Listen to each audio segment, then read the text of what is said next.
자영업자의 부채가 대한민국 경제의 뇌관이 될 수도 있다는 것입니다.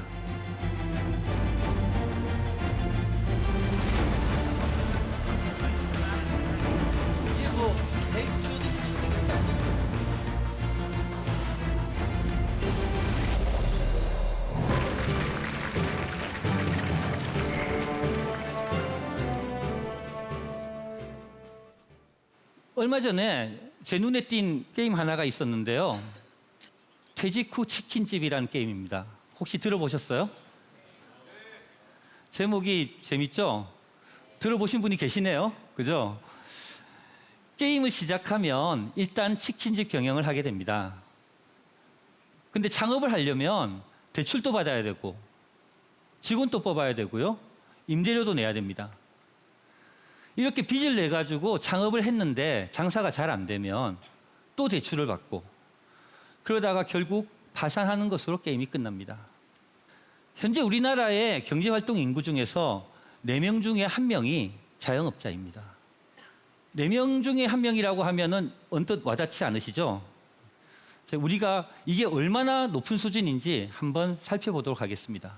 여기 OECD 국가의 자영업 비율을 비교해 보았습니다. 그리스가 1위, 그 다음이 터키, 멕시코, 대한민국이 4위입니다.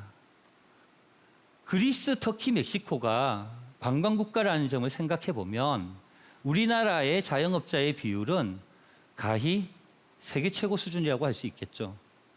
당장 우리 주변만 둘러봐도 현재 한국의 자영업 시장이 얼마나 포화 상태인지 잘 알 수 있는데요. 골목골목마다 카페, 편의점, 치킨집, 아까 모두가 말씀하셨죠, 그죠? 정말 셀 수 없이 많아진 것 같습니다. 지금 대한민국의 골목에서는 생존을 건 치열한 전쟁이 벌어지고 있습니다. 대체 이 상황이 얼마나 심각한 상황일까요? 그 답을 찾기 위해서 제가 직접 골목 상권 안으로 들어가서 카페 창업을 시도해 보았습니다.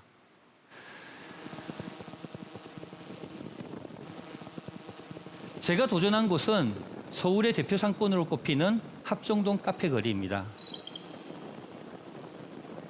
홍대 상권이 확대되면서 합정동 카페 거리가 형성되기 시작했습니다. 약 270m 골목길 안에 150여 개의 가게들이 자리하고 있었습니다. 7개, 300m 안에 지금 20개가 넘는 커피숍이 지금 들어있어요. 그래서 참 이게 지금 오늘 뭐 휴일이고 해서 그래도 2명, 3명씩은 자리에 앉아 있는데 또 평일날은 그렇게 많은 것 같지도 않고 얼마나 장사가 될지 참 걱정이네요. 하루 동안 커피 트럭을 대여해 카페 거리 입구에서 장사를 해보기로 했다.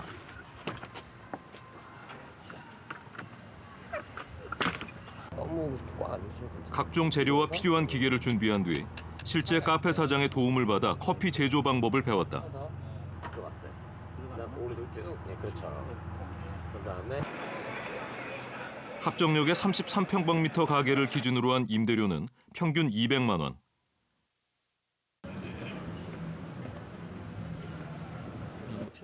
그 밖에 재료비, 인건비를 포함한 평균 운영 비용을 감안해 하루 몇 잔을 팔아야 할지 계산해봤다. 수도세가 10만 원, 재료비가 50만 원 한 달에. 60잔은 이때까지 뭐 60잔을 어떻게 팔지? 팔 수 있을까? 오전 11시, 본격적인 판매를 시작했다. 안녕하세요. 예. 하시는 거죠? 예, 첫 손님이네. 아이스 라떼도 돼요? 아이스 라떼 되죠? 아, 네, 그럼. 네. 실제 시민들은 자영업에 대해 어떤 생각을 갖고 있을까? 어느 쪽 일을 하시나? 안경 임대료는 계속 비싸지고 섣불리 달려들면 안 됩니다. 시간이 지날수록 거리의 사람들은 점점 늘어났다. 이제 라떼 만드는 것도 배웠는데. 꽤 많은 사람들이 커피를 사갔지만 60잔을 채우기란 쉽지 않았다. 이 일대 카페와의 경쟁이 얼마나 치열한지 실감할 수 있었다. 오전에 좀 장사해보시니까 어때요? 장사 잘 안 되네요. 네, 생각보다. 가격이 좀 싸서 조금 다른 가게보다 오실 줄 알았는데, 그죠? 그렇지 않네요. 저기 왜일까요? 저도 모르겠네요. 누군가에게는 마지막 선택이었을 이 골목. 오늘도 이곳에서는 수많은 자영업자들의 잔인한 생존 경쟁이 벌어지고 있다. 2달 전 이 거리에 문을 연 카페 사장님을 만나봤다. 요즘 경쟁이 굉장히 치열하죠. 커피 전쟁터라고. 예, 그죠? 예. 하루에 얼마나 팔아야지 이렇게 대충 본전 정도 될 거라고 생각을 하십니까? 하루에 못 팔아도 한 300잔에서 400잔 정도. 300잔. 예. 테이크아웃 하면은 카페 곳곳에서는 최소 마진이라도 유지하려는 노력이 힘겹게 벌어지고 있다. 제살 깎기식의 공짜 경쟁도 마다하지 않는다. 개인 카페처럼 창업하시는 분들 있어요. 요번에 저기 앞에 이제 또 새로 생겨가지고 네. 얼마 전에는 무료 커피 이벤트를 하더라고요. 무료 커피 네. 합정거리뿐만이 아니다. 홍대 상권 전체에서 1년마다 100여 개가 넘는 카페가 새롭게 생겨나고 또 100여 개의 카페가 문을 닫는다. 정말 치열한데 또 생겨요. 어찌해서 살아남아야죠. 조금이라도 더 맛있게 하고 뭐 인테리어도 조금이라도 더 신경 쓰고. 지금은 골목 조그만 골목에도 벌써 10개가 있을걸요, 카페가요. 거의 기하급수적으로 숫자가 많이 늘어났죠. 그리고 대기업들도 많이 들어왔고요. 문제는 이들의 생존 가능성이다. 300m 남짓되는 이 골목에서 이날 하루에만 4개의 건물 공사가 진행 중이었다. 곧 또 다른 가게가 들어설 것이다. 밤이 되면 더욱 화려해지는 골목. 과연 옥 교수는 얼마나 벌었을까? 돈이 막 섞여 있네. 임대료와 각종 운영 비용을 제한 후 남은 수익을 따져봤다. 외상이 22만 천 원이 8 일이 올라가고 13만 1천 원을 벌었으면 우리가 이제 보통 한 10만 원 정도 벌어야지 본전이 되니까 한 3만 천 원. 오늘 제 인건비 3만 천 원 나왔네요. 많이 팔은 것 같은데 그렇게 많이 못 판 것 같아요. 영상 속에서 만난 카페 사장님의 얘기처럼 합정동 골목은 커피 전쟁터와 다름없었어요. 10분 거리에 20개가 넘는 카페들이 모여서 치열한 생존 경쟁을 벌이고 있었습니다. 제가 만약 1일 카페가 아니라 본격적으로 자영업에 뛰어들었다면 어떻게 되었을까요? 쫄딱 망했겠죠? 사실 제가 장사하던 날 원두 기계도 하나 망가뜨렸어요. 수리비까지 내면 사실은 제 수익은 마이너스였고요. 하루 종일 고생해가지고 남는 게 하나도 없었다라고 봐도 될 것 같습니다. 그러면 현재 대한민국의 자영업자들이 한 달에 벌어들이는 수입은 얼마나 될까요? 자영업 사장님 중 절반이 넘는 수가 한 달에 200만 원도 채 벌지 못하고 있습니다. 심지어 100만 원도 벌지 못하는 사장님이 30%나 됩니다. 이런 상황에서 자영업으로 버티는 것이 과연 가능할까요? 현재 자영업자의 폐업률은 사상 최고의 심각한 수준입니다. 창업 후 1년이 지나면 생존율은 84%, 3년이 지나면 40%로 뚝 떨어지고 5년이 지나면 30%까지 떨어집니다. 5년이 지나면 10개 창업한 10개 자영업자 중에서 3개밖에 남아있지 않는다는 얘기죠. 대한민국의 골목이 이렇게 자영업자들의 무덤이 된 때에는 단지 과당 경쟁 때문만은 아닙니다. 자영업자들이 빚을 지고 결국 폐업할 수밖에 없는 또 다른 원인은 바로 임대료입니다. 상권이 형성돼서 사람들이 몰려들기 시작하면 임대료가 하루가 다르게 치솟기 시작합니다. 세계 최고의 커피 회사로 꼽히는 스타벅스마저도 한국의 어마어마한 임대료는 버틸 수가 없을 지경이라고 합니다. 한국의 임대료 문제가 얼마나 심각한지 스타벅스를 통해서 한번 들여다보도록 하겠습니다.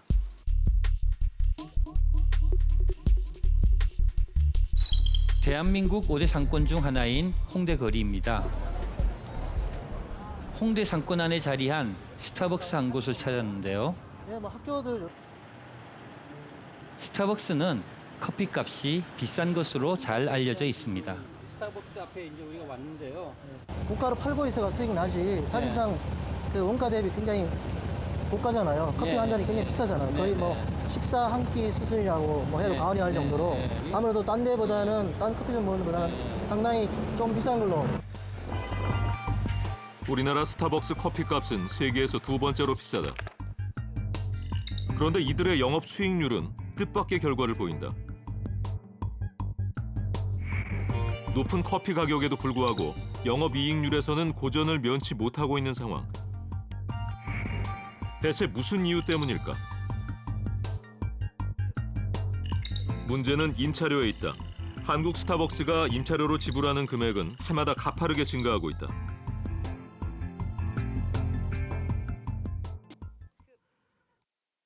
그렇다면 세계에서 땅값이 가장 비싸다고 알려진 뉴욕에서는 어떨까? 뉴욕의 심장부인 맨해튼을 직접 찾아가 한국과의 상황을 비교해봤다. 현지 부동산 전문가를 만나 맨해튼 중심가의 스타벅스를 찾아갔다. 브로드웨이에서 가까운 52번가의 스타벅스. 과연 이곳의 커피 가격은 어느 정도일까? 직접 커피 한 잔을 구입해 확인해 보기로 했다. 야, 브루 커피. 톨 사이즈. 야. 뉴욕 8번가에 그 스타벅스에 왔는데 여기 스타벅스의 아메리카노 가격이 톨 사이즈가 한 $3 정도 하네요. $3 정도면 우리나라 돈으로 한 3,300원 그 정도 되겠죠? 그러면 우리나라는 근데 그 아메리카노 가격이 4,100원이에요, 그죠? 그러니까 좀 비싼 것 같아요, 한국이 확실히. 그렇다면 이곳의 임대료는 얼마나 될까? My best estimates would put it at about $26,000 per month. $26,000. 뉴욕 스타벅스 임대료는 약 3천만 원. 그런데 홍대 스타벅스 임대료 또한 뉴욕과 같은 수준이었다. 스타벅스 일대 상권 임대료도 뉴욕과 홍대 사이에 큰 차이가 없었다. 평균 임대료가 40평 기준에 1,500에서 2천만 원 그 내외라고 보시면 됩니다. 네네. 하지만 홍대 상권의 소비 수준은 뉴욕에 비해 매우 낮다.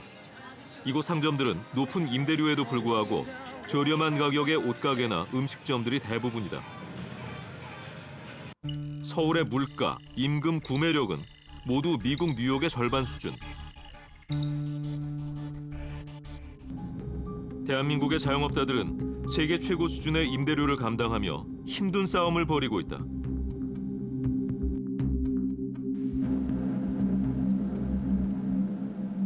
세계 최고 수준의 상권인 뉴욕과 서울의 임대료가 비슷하다는 사실이 정말 저로서도 놀라웠습니다. 대체 한국의 임대료는 왜 이렇게 높은 걸까요? 우리나라에는 임대료 인상에 대한 강력한 규제가 없습니다. 보증금이 4억 원을 넘으면 어떤 제약도 없이 건물주의 뜻대로 임대료를 인상할 수가 있습니다. 반면 다른 나라들의 경우 임대료를 높일 때에는 반드시 사회 상황을 고려해야 하고 상한액을 제한하고 있기도 합니다. 뉴욕에서는 임대료 가이드라인 위원회에서 임대료 상승률을 결정합니다. 독일은 3년 내에 임대료를 30% 이상 인상하는 것이 불가능합니다. 그리고 스페인에서는 임대료를 인상할 때 소비자 물가 상승률보다 더 높게 인상하는 것을 금지하고 있습니다. 한국과 달리 임대료에 대한 명확하고 엄격한 규제가 있는 것이죠. 어떠신가요? 이러한 현실에도 불구하고 해마다 더 많은 사람들이 자영업 시장으로 뛰어들고 있습니다. 이 치열한 전쟁터를 마다 않는 이들은 대체 어떤 사람들일까요? 한 창업 현장을 찾아가 봤습니다. 평일 오전, 이른 시간에도 불구하고 많은 사람들이 이곳을 찾았다. 온라인 접수하시는 신분증 보여드릴게요. 퇴직자, 가정주부, 20대 청년 등 약 170여 명의 많은 사람들이 모여들었다. 지자체에서 진행하는 창업 교육을 받기 위해서다. 쭈꾸미집 하다가 이제 족발집을 한 번 또 하다가 이번에 다시 이제 쭈꾸미집으로 변경하는 거예요. 지금은 애견 카페, 애견 그런 분야 생각하고 오픈 준비 중에 있어요. 가장 어렵다는 경쟁이 치열하다는 의료 쪽으로 들어와요. 자영업 경쟁이 치열한 것은 알지만 창업 외에는 다른 대안이 없다는 사람들이 대부분이다. 이들에게 창업은 절실하고도 유일한 목표다. 표정부터 바꿔야 돼. 내가 안 바뀌는데 고객이 어떻게 바뀝니까? 내가 바꿔야죠. 내가 생각. 이 자리에는 상당수의 베이비 부모들이 참여하고 있었다. 은퇴 후 사회로 나온 베이비 부모들 대다수가 자영업을 택하고 있는 것이 현실이다. 키즈 카페 좀 하려고 왔어요. 좀 상담에 들어보고 그거 좀 대출 좀 받아볼까 해서 왔어요. 최근 자영업에 뛰어드는 베이비 부모들은 계속 증가 추세에 있다. 그런데 이날 현장에는 적지 않은 수의 젊은이들 또한 눈에 띄었다. 일자리를 찾지 못한 청년들이 자영업에 진입하고 있는 것이다. 원래 가려고 했었던 회사들이 있었는데 못 갔고 뭐 이렇게 좋은 조건으로 이렇게 계속 옮기다가 아버지가 자꾸 정착하라고 강요해가지고 하게 됐습니다. 실제 20대의 서비스 업종 창업은 계속 증가하는 추세. 청년 자영업자들도 늘고 있는 셈이다. 그런데 자영업에 뛰어든 사람들에게 공통된 어려움이 있다. 바로 대출이다. 자영업을 위해서 대출을 받을 예정이신 분?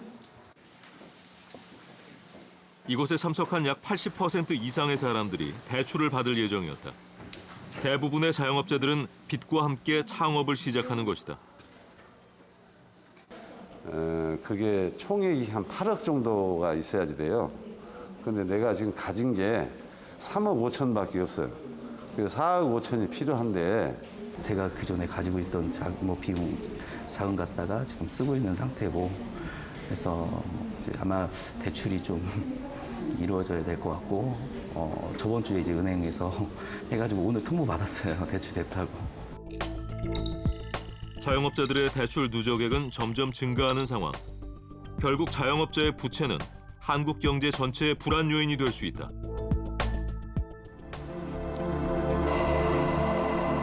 퇴직을 하고 식당을 차리려 한다는 50대부터 취업이 안 돼 편의점 창업을 선택한 20대 청년까지 모두가 절실한 마음으로 창업을 준비하고 계셨습니다. 이들 대부분은 창업 자금이 부족해 대출을 받아야 하는 상황이었는데요. 빚을 지면서까지 창업을 하려고 하는 이유는 도대체 무엇일까요? 우리나라 자영업자들에게 창업 동기를 물어보았습니다. 그런데 무려 80%가 넘는 사람들이 대안이 없어서 창업을 선택한다고 합니다. 그러니까 먹고 살 길이 없어서 어쩔 수 없이 창업에 뛰어든다는 겁니다. 저희가 창업 현장에 온 170명의 사람들을 대상으로 몇 가지 설문조사를 진행해 봤는데요. 먼저 창업 준비 기간이 얼마나 되냐는 질문에 참석자의 80% 이상이 6개월 미만이라고 답했습니다. 대부분 충분한 준비 없이 창업을 시작하고 있다는 것을 알 수 있었습니다. 다음으로 어떤 업종을 준비하느냐 하고 질문 드렸는데 90%가 음식점, 카페, 치킨집, 편의점, 미용실 이렇게 5개 업종에 몰려 있었습니다. 마지막으로 대출 여부를 묻는 질문에 90% 이상이 대출을 받을 것이라고 대답했습니다. 이렇게 경쟁이 치열한 분야에 채 반년도 준비하지 않은 일들이 남녀노소 빚을 떠안고 뛰어들고 있는 것이 바로 우리의 현실입니다. 과연 이분들의 미래는 어떻게 될까요? 제가 최근에 알게 된 곱창 가게 사장님이 한 분 계신데요. 저는 이 사장님을 보면서 이분의 모습이 대한민국의 자영업자들의 현재이자 또 미래가 되지 않을까, 뭐 그런 생각이 들었습니다. 곱창 가게 사장님의 사연을 한번 함께 만나보도록 하겠습니다. 염창동에 위치한 곱창 가게입니다. 이곳에서 최병렬 씨를 만났는데요. 3년째 이 곱창 가게를 운영하고 있다고 합니다. 저녁 시간 가게는 손님들로 북적였습니다. 그런데 사장님이 지금의 곱창 가게를 열기까지 많은 사연이 있었다고 합니다. 자영업을 시작한 이래 사장님이 개업하고 폐업한 가게가 무려 10개가 넘습니다. 자영업에 하면서 너무너무 힘든 과정을 사실 뭐 천당 갔다 지옥 갔다 수없이 했습니다. 약 30년 전 지방에서 목돈을 마련해 서울로 상경한 최병렬 씨. 그의 첫 시작은 봉천동 시장에 위치한 작은 가게였다. 여기는 이제 사실 좁은 골목이었고. 그 당시 보증금 천에 권리금이 한 600인가? 권리금 600, 보증금 1000에. 네, 그 당시는 큰 액수였죠. 그래서 소자본에서 이제 조그맣게 뭘 해볼까 하는.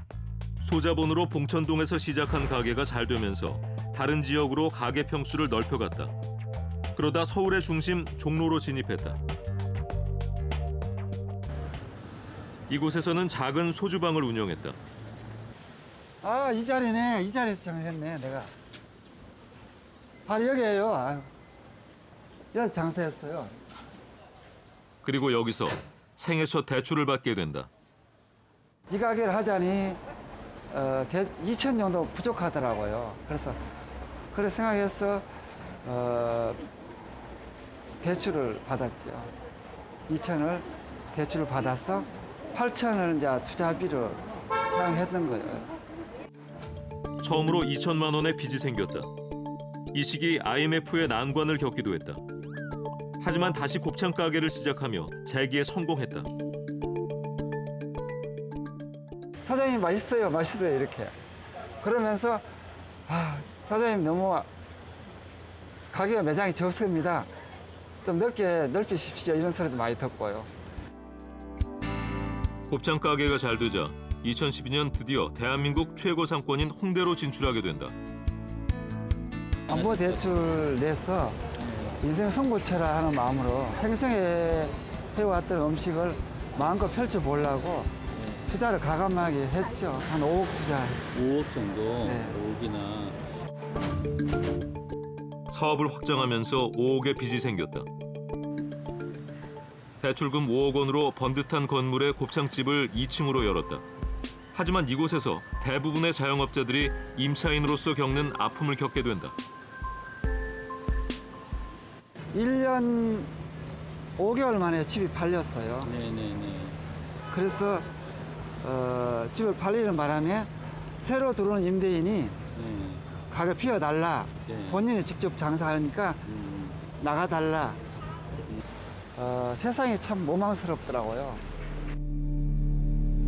결국 5억이라는 빚을 안은 채 홍대를 떠나게 된다. 이후 염창동에 다시 곱창 가게를 낸 병렬 씨. 아직까지도 남은 빚을 갚기 위해 단 하루도 쉬지 않으며 일하고 있다.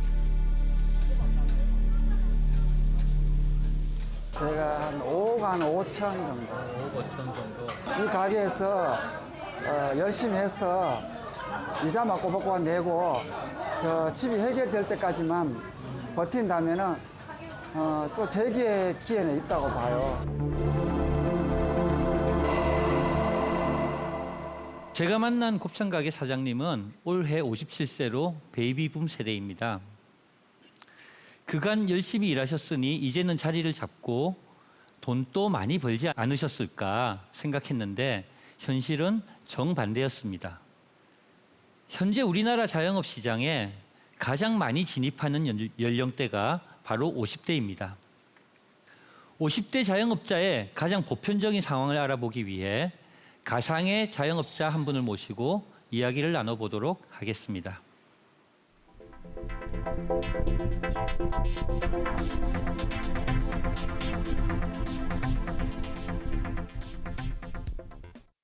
안녕하십니까? 안녕하세요. 저는 중소기업에서 일하다 4년 전에 퇴직을 하고 프랜차이즈 음식점을 운영하고 있는 김 사장입니다. 얼마 만에 창업을 하신 건가요? 뭐 사실 대안이 없었습니다. 급하게 5개월 만에 시작하게 됐습니다. 저희 퇴직금 7천만 원과 주택담보대출 1억을 받아 시작하게 됐습니다. 장사는 잘 되시는지 궁금하네요. 벌이가 얼마나 되시나요? 한 달 총 매출액이 887만 원 정도 됩니다. 거기다가 임대료와 인건비 등을 제하고 나면 제게 월 평균 총 수입은 100만 원도 채 되지 않습니다. 지금 보신 김 사장님은 대한민국 자영업자의 평균 나이인 53세로 가정한 인물입니다. 전체 자영업자 중 가장 많은 비중을 차지한 이들이 50대입니다. 여러분 또 식당에서 50대 사장님들 많이 보시죠? 그런데 대출을 받는 연령대에서도 50대가 가장 높습니다. 50대 자영업자의 총 부채는 무려 94조 원입니다. 정말 어마어마하죠? 수많은 50대 사장님들 중 얼마나 생존할 수 있을까요? 이들 중 절반만이 앞으로 장사를 계속할 가능성이 있습니다. 이 절반은 빚을 갚지 못하고 문을 닫게 되는 것이죠.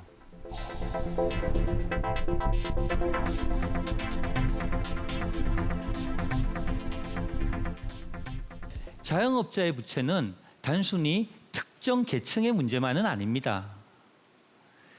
이들의 엄청난 부채로 인해서 우리 경제가 큰 타격을 받을 수도 있는데요. 우리나라 총 가계부채를 나타낸 그래프입니다. 해마다 증가 추세를 보여주고 있는데요. 우리나라는 현재 세계에서 가계부채 위험이 가장 심각한 나라 중 하나입니다. 그런데 가계부채에서 가장 많은 비중을 차지하는 것이 바로 자영업자의 대출입니다. 무려 절반을 차지하고 있는데요. 더 큰 문제는 많은 자영업자들이 대출금을 제때 갚지 못하고 있다는 것인데요. 지난 1년 새 자영업자 대출 연체율은 눈에 띄게 증가했습니다. 이런 추세가 계속된다면 앞으로 자영업자들은 대출을 갚을 가능성이 점점 낮아질 수밖에 없는데요. 자영업자들이 빚을 갚지 못하면 가계부채는 더욱 커지게 되고, 가계빚이 늘어나면 소비가 줄어들고, 줄어든 소비는 내수시장을 위축시킵니다. 이는 결국 국가 경제를 위기로 몰아넣게 됩니다. 다시 말해 자영업자의 부채가 대한민국 경제의 뇌관이 될 수도 있다는 것입니다. 네, 교수님 강연 잘 듣고 있습니다. 정말 경쟁이 치열하고 결코 상황이 녹록지 않구나. 이렇게 가계를 내는 것에 커다란 위험 부담이 따르는구나라는 걸 새삼 실감해서 마음이 무겁습니다. 아까 지적해 주셨던 것처럼 은퇴 이후에 다른 대안이 달리 없다라는 점이 자영업으로 많은 사람들이 가고 있는 가장 큰 원인인 것 같습니다. 특히 이제 최근에 50대 이상의 베이비 부모들이 이제 은퇴를 맞이해서 더욱더 많은 분들이 자영업을 염두에 두고 계실 텐데, 이쯤에서 잠시 미래참여단 여러분의 질문을 받고 가겠습니다. 질문해 주시겠습니까? 네, 안녕하십니까? 치킨집을 운영하는 아버지와 어머니를 두고 있는 치킨집 아들내미 이도영입니다. 네, 저희 가게가 이제 통닭집 운영한 지 2년 정도 됐는데요. 최근에 그 대형 치킨 업체인 비사가 이제 치킨 카페를 들어온다고 소문이 막 났더라고요. 지금 걱정하고 있는 상태인데, 이런 대기업들이 들어오는 걸 SSN, 그러니까 대형 슈퍼마켓처럼 대기업이 자영업자들을 상대로 장사하는 것에 대해서 안 좋게 바라보는 시선이 있지만 딱히 규제 방안이 없다고 들었습니다. 대기업들의 이런 골목 상권 침해에 대해서 교수님은 어떠한 생각 가지고 있으며, 이런 자영업자들이 살아남기 위한 방안은 어떤 것이 있는지 궁금합니다. 사실 이제 SSM이 저는 개인적으로 더 효율적인 부분도 있다라고 생각을 합니다. 그런데 문제는 떡볶이, 치킨, 피자 이런 분야에까지 SSM이 밀고 들어온다라는 것은 전 좀 문제가 있다라고 생각을 합니다. 저 개인적으로 왜 그럴까? 다른 나라에는 참 찾아보기 힘든 현상이거든요. 왜 그럴까를 좀 생각해 봤는데요. 그러니까 한편으로는 우리나라 대기업들이 그러니까 비정규직 근로자들을 굉장히 낮은 비용으로 활용을 할 수가 있기 때문에 주말이나 야간에 이런 어떤 서비스를 공급하는 데 있어서 큰 비용이 들지 않는 거죠. 아마 그런 문제들 때문에 이런 현상이 발생하는 게 아닌가라는 생각이 듭니다. 우리나라의 어떤 노동시장 전체에 어떤 개혁, 제도 개선이 필요하지 않은가라고 생각을 해요.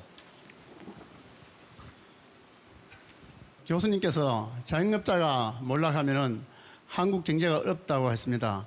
그리고 또 이런 상황이 계속된다면 우리 골목상권이나 소상공인들이 자영업자가 어떻게 되겠습니까? 이분들은 서비스의 생산자이기도 하지만 소비자이시기도 합니다.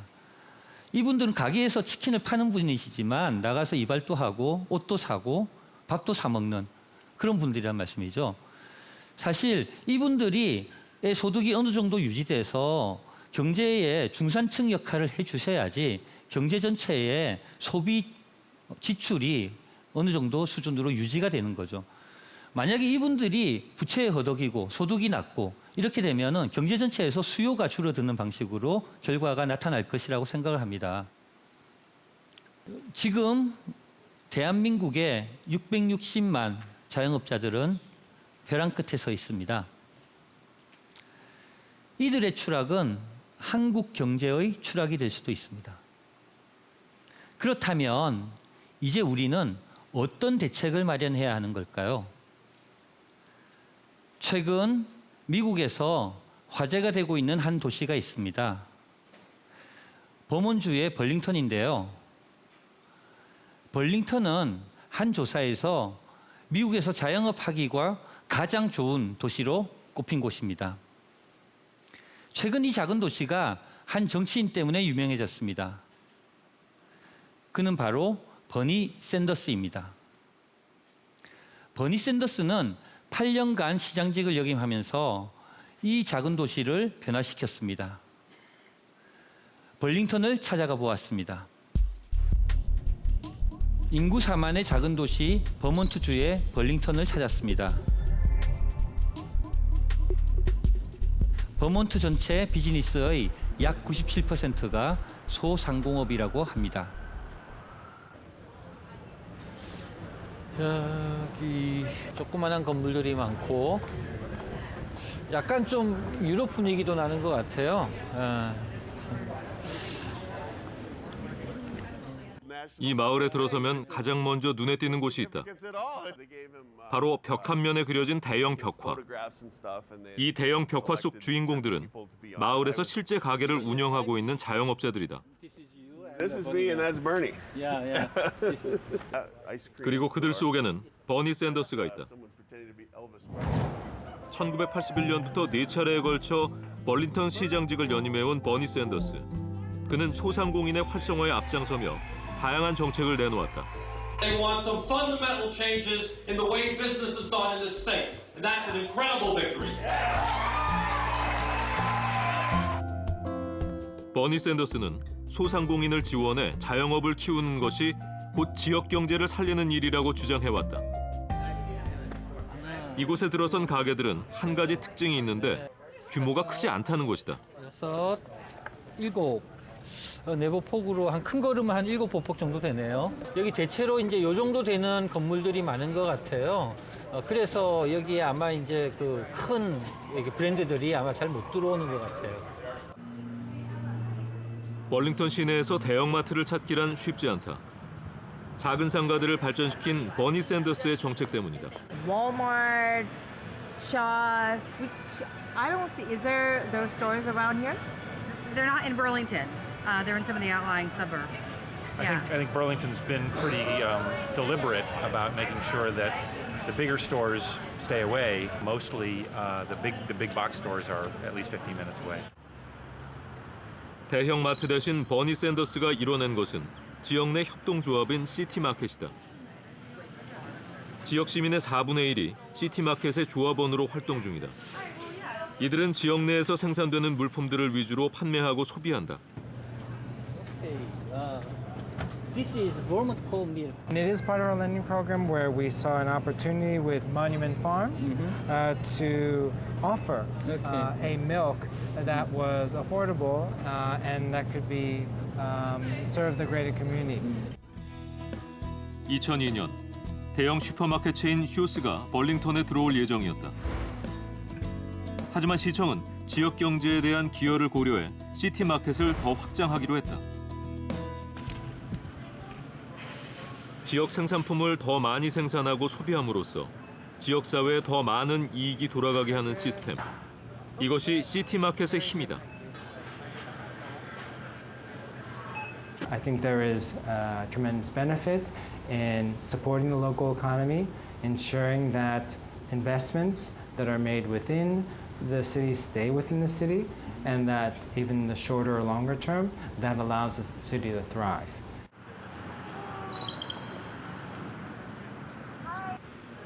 시청 경제부서 옆에 붙어있는 이 브랜드 포스터들은 벌링턴시의 자랑이다. 벌링턴 골목에서 시작해 미국 전역으로 이름을 알린 스타 자영업자들. 이러한 성장이 가능했던 것은 소상공인들을 지원한 벌링턴시의 경제 정책 때문이다. Actually weathered it much better than many other places, and I think that that is in large part because we have a lot of small businesses. So we have a very diversified local economy. We don't try to, bring huge businesses here that, take all their jobs with them when they leave. We try to foster small business growth. 벌링턴의 성공 사례는 지역 정치가 소상공인을 키우고 경제를 성장시키는 힘이 된다는 것을 보여준다.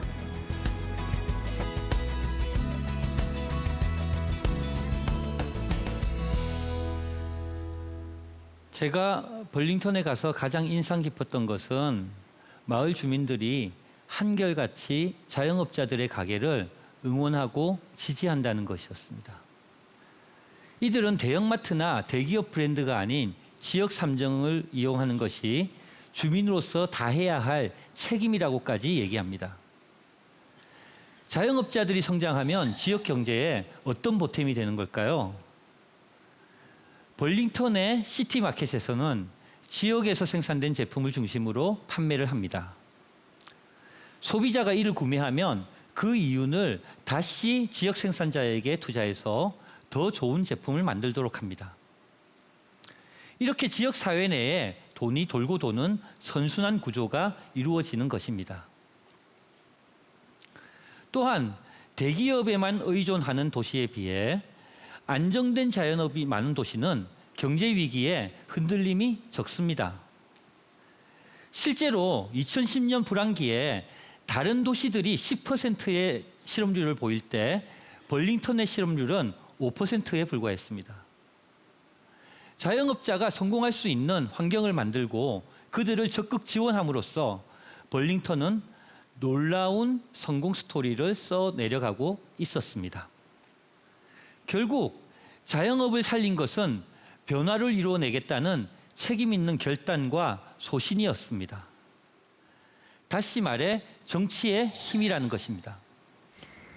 지금 대한민국 자영업에 대한 모든 지표들은 결코 낙관적이지 않습니다.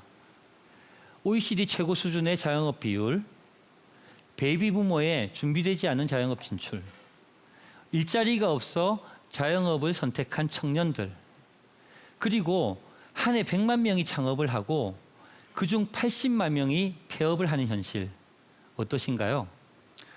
우리의 자영업 시장이 정말 암울하다는 생각이 드실 겁니다. 자영업을 살리기 위해서는 제도적인 뒷받침도 필요하고 정치의 힘도 필요합니다. 그러나 이러한 것이 가능하기 위해 가장 먼저 필요한 전제 조건이 있습니다. 바로 자영업의 문제를 우리 모두의 문제로 바라보는 인식입니다. 이러한 공동체 정신을 바탕으로 자영업을 키워가고 있는 나라, 영국을 만나보도록 하겠습니다. 영국은 구멍가게의 나라로 불리는데요. 영국 국민들은 지역 내 소상공인들에 대해 특별한 생각을 가지고 있다고 합니다.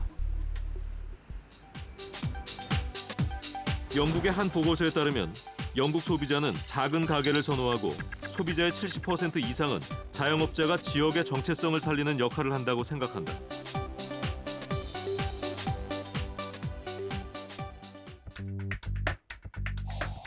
최근 영국에서 주목받는 골목 상권들이 생겨나고 있다.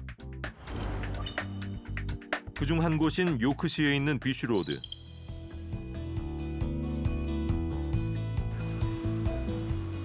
거리 곳곳마다 다양한 개성의 상점들이 눈길을 끌었다.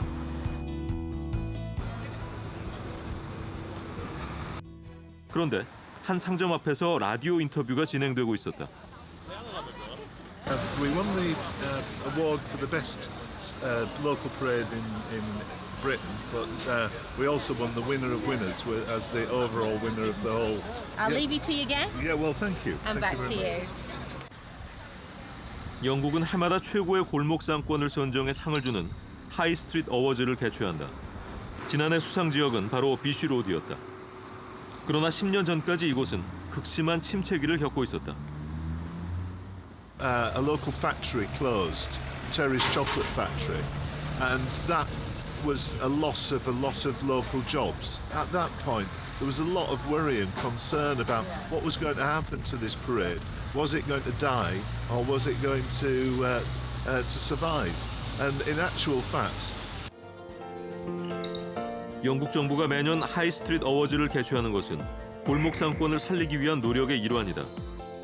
비쉬로드가 수상할 수 있었던 것은 상인과 소비자들이 함께 뭉쳐 지역 경제를 살려냈기 때문이다.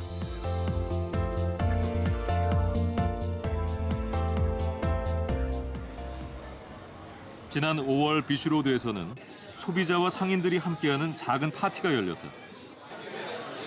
서로의 안부를 묻고 마을의 소식을 전하는 자리다.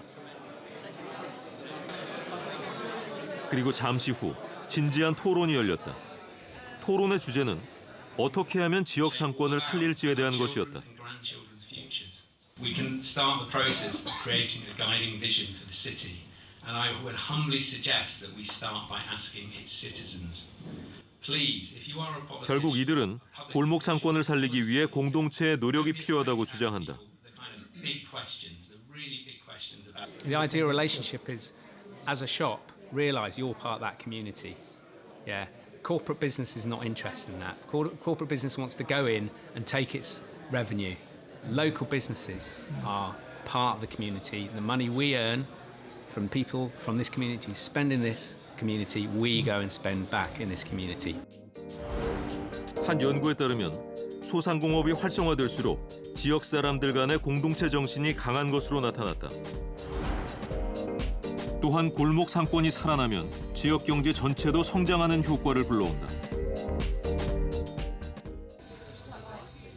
결국 침체된 지역 경제를 살리는 것은 상인과 소비자들 간의 공동체 의식이다. 지금 지역 경제와 공동체를 위한 노력이 영국 전역에서 벌어지고 있다. In part to do with the fact that locals own these shops. So you know who they are, you chat with them, you spend your money here, that's fine. When you spend locally, you're using that money is getting generated internally. So like if I spend with a butcher, he spends with me, we're all just spending with each other, so we're going to grow together.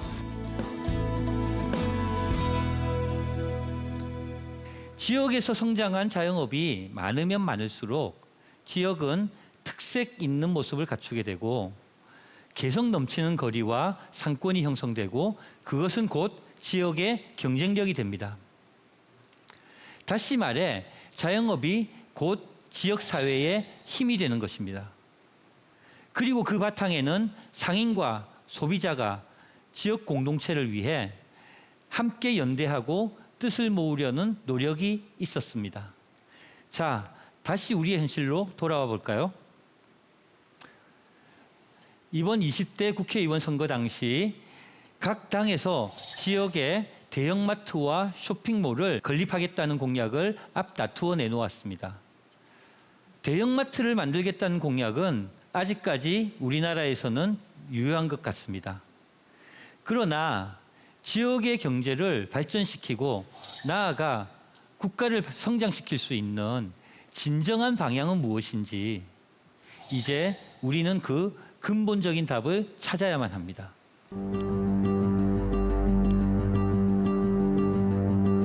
1980년대 자영업은 뭔가를 이루어낸 사람들의 상징이었습니다. 그 시절 사장님이란 호칭 속에는 커다란 자부심이 있었죠. 하지만 골목 사장님으로 불리는 지금의 자영업자들은 아무리 열심히 일해도 수렁에 빠질 수밖에 없는 잔인한 현실 속에 있습니다. 나날이 치열해지는 경쟁과 자영업자에 대한 허술한 보호장치, 그리고 지역 공동체 내 연대의 결핍, 이러한 상황이 계속된다면 앞으로도 수많은 사람들이 위태로운 자영업 시장으로 진입하게 될 것입니다. 이제 자영업자들의 문제는 더 이상 그들만의 이야기가 아닌 국가 경제의 미래가 달린 우리 모두의 숙제라고 생각합니다.